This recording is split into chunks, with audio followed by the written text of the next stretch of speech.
नमस्कार sir. Cervical पेनमुळे चक्कर येऊ शकते का?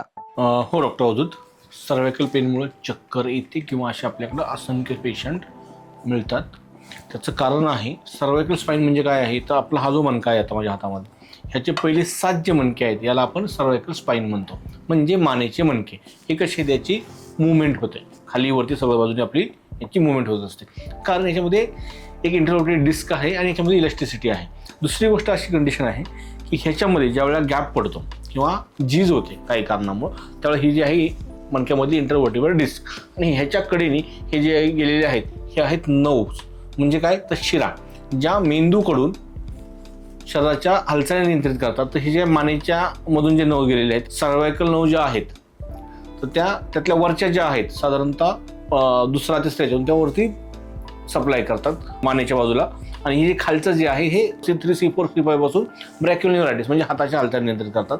पण वरच्या नर्वमध्ये जर काही गडबड झालेली असतील तर मात्र चक्कर याचं प्रमाण बऱ्यापैकी जास्त असतं. कारण नर्व इंजुरी झाली की डिरेक्टली ब्रेनचे जे रिफ्लेक्सेस आहेत ते बिघडतात. हे ब्रेनचे रिफ्लेक्सेस बिघडले की मग मात्र मोठ्या प्रमाणात प्रॉब्लेम येऊ शकतो. दुसरी गोष्ट म्हणजे रक्तपुरवठ्यामध्ये काही अडथळा झाला तर हार्टकडून मेंदूला जो रक्तपुरवठा होतो त्याच्यामध्ये जर नसा दबल्या तर ह्या नसा दबल्यानंतर सुद्धा आपल्याला रक्तपुरवठ्यामध्ये अडथळा होऊ शकतो किंवा त्याच्यामध्ये प्लग तयार होतो, ब्लॉकेज येतं, त्या कठीण होतात. अशी असंख्य कारणं आहेत ह्या रक्तपुरवठ्यामध्ये अडथळा येणारी.